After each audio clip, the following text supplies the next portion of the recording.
ನಿರ್ಮಾಪಕ ಸೌಂದರ್ಯ ಜಗದೀಶ್ ಆತ್ಮಹತ್ಯೆ ಪ್ರಕರಣ. ಜಗದೀಶ್ ಬಿಸಿನೆಸ್ ಪಾರ್ಟ್ನರ್ಸ್ ಮೇಲೆ ಎಫ್ಐಆರ್ ದಾಖಲಾಗಿದೆ. ಇತ್ತೀಚೆಗಷ್ಟೇ ನಿರ್ಮಾಪಕ ಸೌಂದರ್ಯ ಜಗದೀಶ್ ಆತ್ಮಹತ್ಯೆಯನ್ನು ಮಾಡಿಕೊಂಡಿದ್ರು. ಈ ಪ್ರಕರಣ ಸಂಬಂಧ ಜಗದೀಶ್ ಅವರ ಬಿಸಿನೆಸ್ ಪಾರ್ಟ್ನರ್ಸ್ ಯಾರಿದ್ರು ಅವರ ಮೇಲೆ ಎಫ್ಐಆರ್ ದಾಖಲಾಗಿದೆ. ಕಾರಣ ಇಷ್ಟೇ, ಸೌಂದರ್ಯ ಜಗದೀಶ್ ಮನೆಯಲ್ಲಿ ಡೆತ್ ನೋಟ್ ಪತ್ತೆಯಾಗಿದೆ. ಸುರೇಶ್, ಹೊಂಬಣ್ಣ, ಸುಧೀಂದ್ರ ವಿರುದ್ಧ ಎಫ್ಐಆರ್ ದಾಖಲಾಗಿದೆ.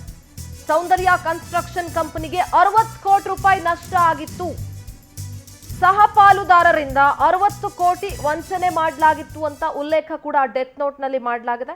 ಡೆತ್ ನೋಟ್ ನಲ್ಲಿ ಸೌಂದರ್ಯ ಜಗದೀಶ್ ಉಲ್ಲೇಖಿಸಿದ್ದಾರೆ ಕೂಡ ಈ ವಿಚಾರವನ್ನ.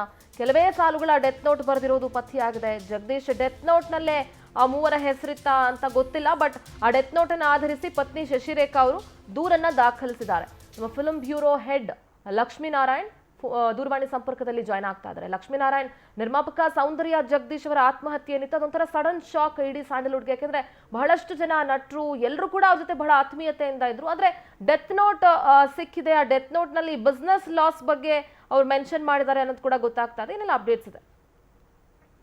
ಎಕ್ಸಾಕ್ಟ್ಲಿ ಸಿಂಧೂರ, ನೀವ್ ಹೇಳ್ದಂತೆ ಅಂದ್ರೆ ಏಪ್ರಿಲ್ 14ನೇ ತಾರೀಕು ಭಾನುವಾರದಂದು ಸೌಂದರ್ಯ ಜಗದೀಶ್ ಅವರು ಆತ್ಮಹತ್ಯೆ ಮಾಡಿಕೊಂಡು ಇನ್ನಿಲ್ಲ ಅಂತಕ್ಕಂತ ಮಾಹಿತಿ ಹೊರಬೀಳುತ್ತೆ. ಆವತ್ತಿನಿಂದ ಇವತ್ತುವರೆಗೂ 1 ತಿಂಗಳು ಕಳೆದ್ರೂ ಸಹ ಅವರ ಸಾವಿನ ಸುತ್ತ ಹಲವಾರು ಗುಮಾನಿಗಳು ಹುಟ್ಕೊಳ್ತಾ ಇರುತ್ತೆ. ಆದ್ರೆ ಯಾವುದಕ್ಕೂ ಒಂದು ಸ್ಪಷ್ಟತೆ ಅನ್ನೋದು ಸಿಕ್ಕಿರಲ್ಲ. ಯಾವಾಗ ಅವರ ಕುಟುಂಬಸ್ಥರು ವಾರ್ಡ್ರೋಬ್ ಅಲ್ಲಿ ಅವರ ಬಟ್ಟೆಯನ್ನ ಪೂಜೆಗೆ ಇಡೋದಕ್ಕೆ ಹೋದ್ರು, ಆವಾಗ ಅವರು ಪ್ಯಾಂಟ್ ನ ಜೇಬ್ನಲ್ಲಿ ಒಂದು ಡೆತ್ ನೋಟ್ ಸಿಗುತ್ತಂತೆ. ಅದನ್ನ ಆಧರಿಸಿ ಮೊನ್ನೆ ಅಂದ್ರೆ 22ನೇ ತಾರೀಕು ಮಹಾಲಕ್ಷ್ಮಿ ಲೇಔಟ್ ಪೊಲೀಸ್ ಠಾಣೆಗೆ ತೆರಳಿ ಅವ್ರ ಕುಟುಂಬಸ್ಥರು ಒಂದು ಎಫ್ಐಆರ್ ಮಾಡ್ತಾರೆ. ಆ ಡೆತ್ ನೋಟ್ ಅಲ್ಲಿ ಏನಿತ್ತು ಅನ್ನೋದ್ರ ಸಾರಾಂಶವನ್ನು ನಾವು ಎಫ್ಐಆರ್ ನಲ್ಲಿ ನೋಡೋದ್ರ ಮೂಲಕ ಹೇಳೋದಾದ್ರೆ, ನೀವ್ ಹೇಳ್ದಂತೆ ಏನು ಸೌಂದರ್ಯ ಕನ್ಸ್ಟ್ರಕ್ಷನ್ಸ್ ಕಂಪ್ನಿ ಇತ್ತು, ಆ ಕಂಪ್ನಿಗೆ ಸೌಂದರ್ಯ ಜಗದೀಶ್ ಅವರು ಪ್ರಮುಖರಾದ್ರೂ ಸಹ ಅವರೊಟ್ಟಿಗೆ ಸುರೇಶ್ VS, ಹೊಂಬಣ್ಣ ಮತ್ತೆ ಸುಧೀಂದ್ರ ಮ್ಯಾನೇಜರ್, ಇವರು 3 ಪಾರ್ಟ್ನರ್ಸ್ ಆಗಿರ್ತಾರೆ. ಸೊ ಸೌಂದರ್ಯ ಜಗದೀಶ್ ಅವರ ಬಿಸ್ನೆಸ್ ಪಾರ್ಟ್ನರ್ಸ್ ಆಗಿರ್ತಂತ ಇವರು ಅಂದ್ರೆ ಕಂಪನಿ ತುಂಬಾ ಲಾಭದಲ್ಲಿದ್ರು ಸಹ ಲಾಸ್ ಅಲ್ಲಿ ಇದೆ ಅಂತ ಹೇಳ್ಬಿಟ್ಟು ಇವರ ಏನು ಸಿಗ್ನೇಚರ್ ಅನ್ನೆಲ್ಲ ಫೋರ್ಜರಿ ಮಾಡ್ಕೊಂಡು, ಸೊ ಇವರ ಏನು ಆಸ್ತಿ ಪಾಸ್ತಿಗಳನ್ನೆಲ್ಲ ಬ್ಯಾಂಕ್ ಅಲ್ಲಿ ಅಡವಿಡೋ ತರ ಮಾಡಿ ಕೊನೆಗೆ ಕಂಪನಿ ತುಂಬಾ ಲಾಸ್ ಅಲ್ಲಿ ಇದೆ ಅನ್ನೋ ತರ ಇವ್ರಿಗೆ ಆಗಾಗ ಒತ್ತಡ ಏರ್ತಿದ್ರಂತೆ.